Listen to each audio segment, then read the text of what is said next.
Why North Korea is the hardest country to escape. In the aftermath of World War II, the Korean Peninsula, which had been under Japanese rule since 1910, was divided along the 38th parallel. The North came under Soviet influence, while the South was supported by the United States.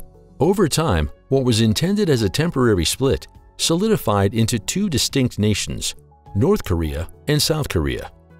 North Korea is a country that often feels shrouded in mystery to the outside world. The government keeps a tight grip on information, and for many North Koreans, their perspective of the world is shaped by what the state allows them to see and hear. Imagine living in a place where you'd need permission not just to leave the country, but even to visit the next town over. That's life for many in North Korea. Now, let's delve into the many reasons why North Korea is the hardest country to escape. But before we proceed, please make sure you've subscribed to our channel to never miss out on informative videos. And with that said, let's jump in and talk about what makes North Korea the hardest country to escape. Number 1. Why do people want to leave the country? Under the leadership of the Kim family dynasty, North Korea has become one of the most isolated countries on the planet. The government's influence is deeply felt in the everyday lives of its people. While the city lights of Pyongyang might tell one story, life in the rural areas often paints a different picture, where basics like food can be hard to come by. Despite the challenges, the spirit of the North Korean people is resilient. Some are driven by the dream of a different life, whether it's the pursuit of basic human needs, food, freedom, or simply a brighter future for their kids. And so they take unimaginable risks, seeking ways to leave their homeland behind. Number 2. The visible barrier, geography. Alright, let's take a little virtual tour of North Korea's geography, shall we? When you look at a map, the first thing you might notice is how it's snugly nestled between some pretty big neighbors, China to the northwest and Russia to the northeast. Then of course, there's its sibling South Korea to the south. Oh, and we can't forget those vast stretches of coastline with the Sea of Japan to the east and the Yellow Sea to the west. Now, you'd think with all this coastline, it might be easy for someone to just hop on a boat and sail away, right? Well, not quite. The seas can be treacherous, and the North Korean Navy keeps a watchful eye. So those tempting waters? They're more like deceptive barriers than easy escape routes. Speaking of barriers, the land itself doesn't do anyone any favors either. Picture this: rugged mountains covering almost 80% of the country, with dense forests that feel like they've sprung right out of a fairy tale. Beautiful? Absolutely. Easy to navigate? Not so much. These mountains and forests, while majestic, can also be a maze for someone trying to find a way out. And then we have the rivers. The Yalu River to the west, creating a natural divider between China and North Korea, and the Taman River up north, hugging parts of both China and Russia. Now, rivers might sound like good escape points, but remember, crossing them isn't a simple swim. There are guards patrolling, and even if you manage to get across, there's no guarantee of safety on the other side. China, for instance, hasn't always been the friendliest place for North Korean defectors. So while North Korea's geography might look captivating on a map or in pictures, it's a whole different story when it becomes a maze you're trying to navigate out of. Number 3. The invisible wall, family ties. Ever heard of songbun? No, it's not a melody or a tune. In North Korea, it's kind of like your family's report card. It measures how loyal your family is to the regime. Your songbun score can make or break your life there. It decides where you can work, if you can go to school, or even if you'll be invited to the neighborhood's party. Now, let's say you muster up the courage and manage to escape. Fantastic for you, but what about your family left behind?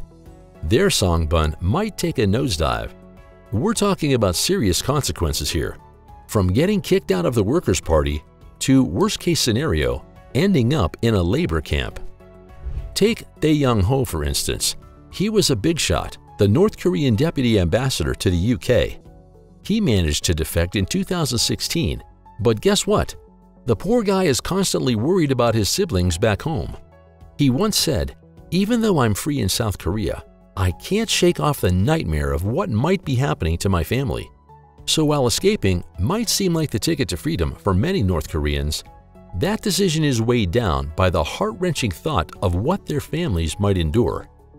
Liking our video so far? Before we move on to our next fact about North Korea, don't forget to hit the like button and subscribe to our channel so you never miss out on our new informative videos. Number 4. The DMZ. The DMZ, or the Demilitarized Zone, is about 148 miles long, and here's the kicker. It's just 2.4 miles wide. A seemingly small buffer separating two worlds, but oh boy does it carry a weighty history. Positioned around the 38th parallel, this area witnessed the heaviest battles during the Korean War.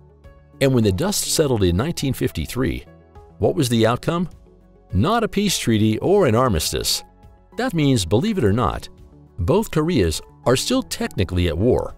The DMZ serves as a buffer, a ceasefire zone, ensuring that the two remain at a tense standstill. But that's a funny name because the area is armed to the teeth on both ends. Now, you'd think such a place would be off-limits to tourists, right? Well, surprise! It's a must-visit spot if you're in South Korea.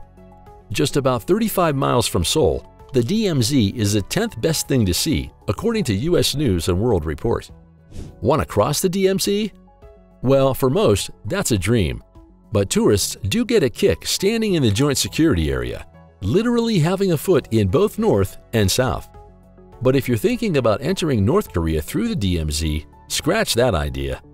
Most tours take a detour via China or Russia. Notable exception? President Donald Trump in 2019. He didn't just cross the DMZ, but he went right into North Korea, shaking hands with its leader, Kim Jong-un. A surprising rendezvous to many, including Kim himself. However, the DMZ isn't just a symbolic line or tourist attraction. For some, it's an escape route, but a very dangerous one, almost impenetrable, with a few exceptions. In 2017, a brave North Korean soldier just decided to make a break for it right across there. But you've got to wonder, how on earth does someone sneak through one of the world's most guarded areas without being caught? So here's what went down.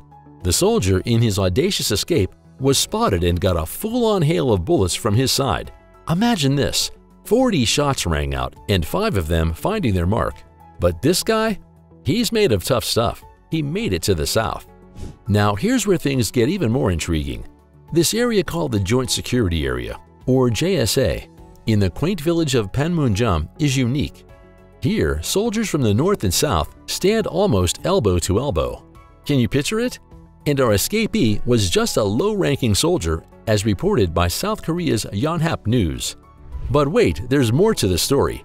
6 months before this incident, another soldier from the north strolled up to the South Korean post and said, "Hey, I'm done, take me in." Then there were others in September 2016 and June 2015. If the bullets weren't enough, the DMZ is also believed to contain over 1 million landmines. These remnants of the North Korean War make this strip not only politically volatile, but physically dangerous.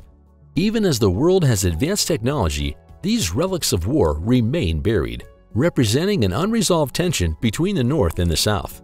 It's a unique place where old dangers like landmines mingle with the modern might of two of the world's most sizable armies.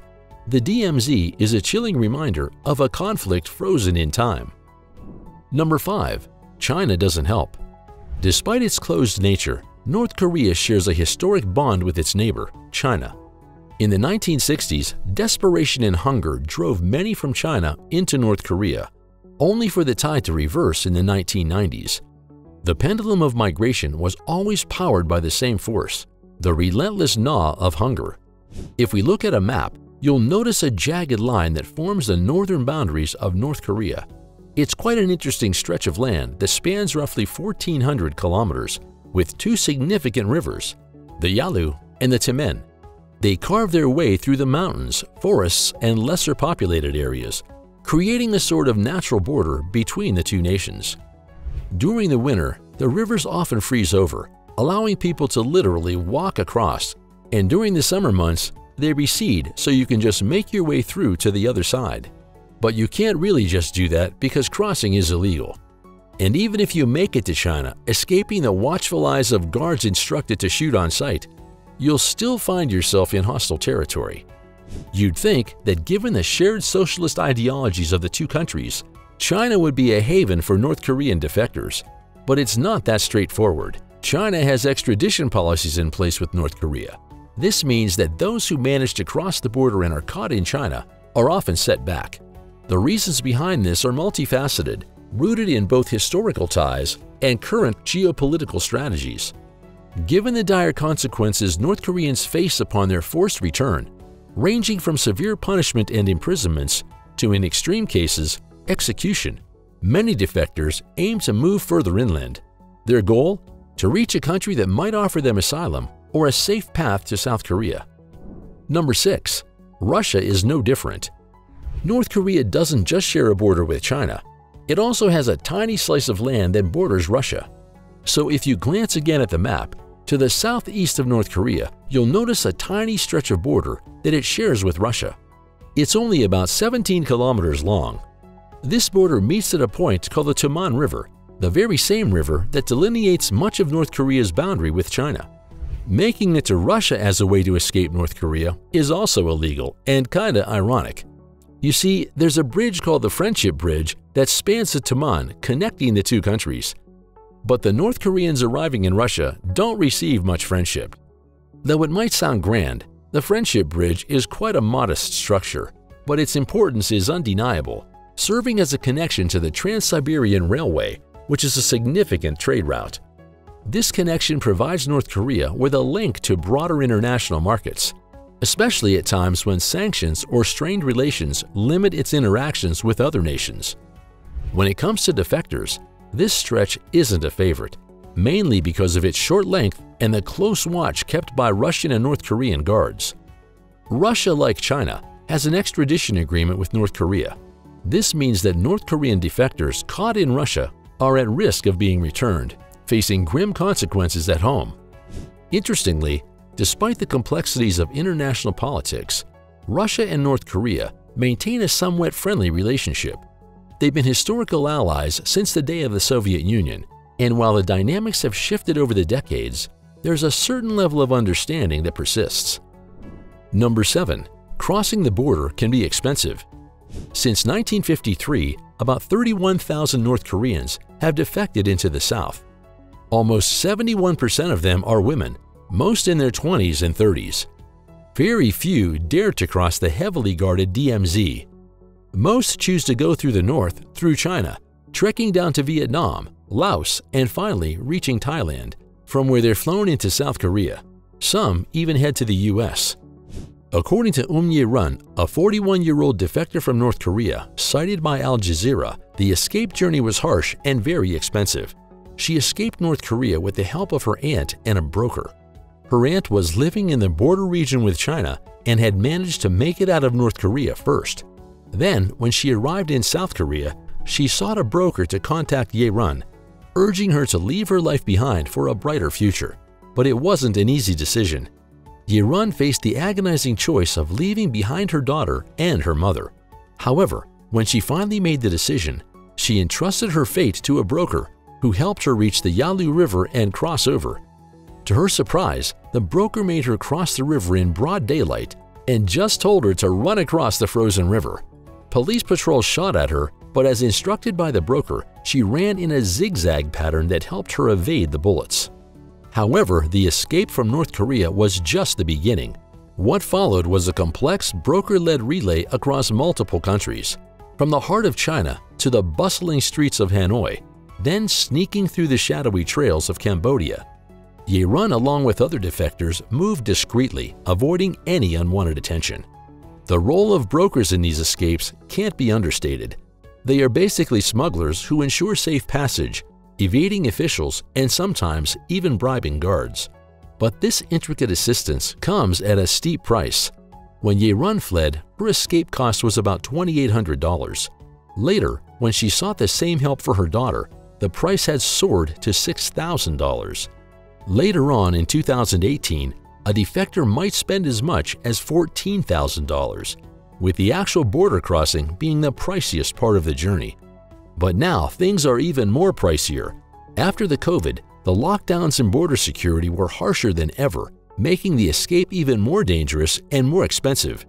You see, brokers who once operated in the shadows now risked a lot more than before. Their fees shot up to account for these risks. Hong Gang-chul, a former insider and ex-border guard, spilled the beans to Voice of America about the industry's price hike. In the past, when a defector from North Korea sent money back home to his relatives, which by the way is also deemed illegal by the state, brokers pocketed around 30%. But today, some are snatching up to 70%. And if you're curious about the current price tag on freedom, according to Hong, by 2021, that journey to South Korea would set you back a whopping $21,000. This is huge considering the average North Korean earns about $5 to $12 a day. Number 8. The state controls everything. The numbers of North Korean defectors reaching South Korea peaked in 2009 at about 3,000 souls. By 2020, the number dropped to 229, then 63 the next year. How so? In North Korea, the laws are getting worse and worse. It isn't just Big Brother watching, it's the entire neighborhood. They call it Inminban, and you can think of them as community leaders who spy on everyone. Every little detail is important, from your shopping habits to your bedtime reading. Why does the government care what you read? Well, any foreign book, including the Bible or other religious books, any foreign piece of videos, movies, songs, magazines, anything you can think of, are highly forbidden in North Korea. North Koreans don't have access to the internet as we know it. They can't use Facebook, Instagram, YouTube, or whatever. They use Kwangmyeong, which is a state-controlled intranet service. They can browse it as you'd browse the internet, but only get results that are accepted by the state. In short, the state makes sure they control what you believe and what you know about the world outside. Smartphones?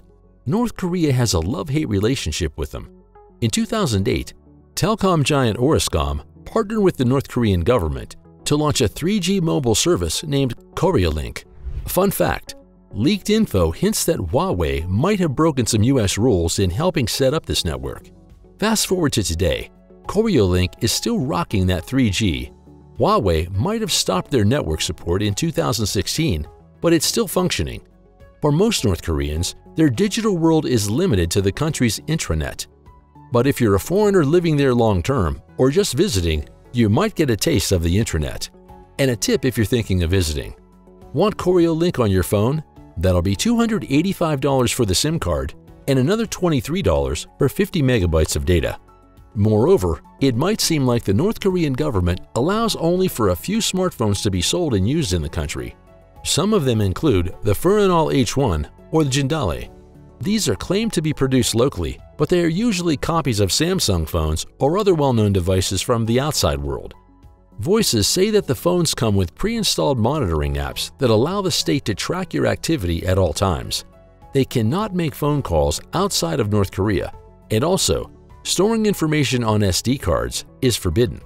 And since we've arrived at SD cards, we should also point out that there used to be common practice for smugglers and brokers to sneak forbidden video materials into North Korea via SD cards. Speaking of making outside phone calls, North Koreans cannot even talk to their relatives outside the country. Their relatives cannot send them money in any way other than through brokers who might retain 70% as a fee. That's crazy! North Korea doesn't like voices other than its own as well. All media is state-controlled. In 2020, a new law criminalized watching media from South Korea, the US, or Japan, with penalties as severe as death. Even using certain words or dressing a particular way could get you in big trouble. Number 9. You have to show loyalty to your government. Forced labor is a common practice in North Korea. The state categorizes its people using a system called songbun, which tags people as loyal, wavering, or hostile towards the state. This tag decides a lot about your life, where you work, live, or study. While some manage to bribe their way around, it's a tough life, especially for women and girls who face additional abuse and discrimination. Number 10. The COVID-19 pandemic sealed the borders. With the onset of the COVID-19 pandemic in 2020, North Korea swiftly sealed its borders. While it might seem like a genuine attempt to shield its population and already stretched healthcare system from the virus, the move doubled as an excuse to clamp down harder on illicit border crossings and internal travel. This new level of control added to the brutal security measures Kim Jong-un had been implementing since taking the reins. The goal was to make escape even riskier with added barriers and beefed-up surveillance system. Many argue that the country's tight lockdown might be in part due to health concerns. It has certainly been intensified for political reasons. The already challenging journey for defectors, once dotted with moments of respite like frozen rivers devoid of guards, has now become a relentless gauntlet of reinforced fences, looming watchtowers, and frequent patrols. Moreover, this heightened security hasn't just deterred potential defectors, but has also choked the lifeline of the country's black market. The covert flow of essentials like food, medicine, and foreign media has dwindled, adding another layer of hardship to the lives of North Koreans. Number 11. The punishment is also death. North Korean law states that leaving the country without permission is a crime of treachery against the nation and can be punishable by death. Crazy, right? It's like they're trying super hard to keep everyone in the dark about the outside world. If you get caught trying to leave and somehow dodge the death sentence, then you're still in for a rough time. Think terrible prison conditions, forced work, and sometimes even torture.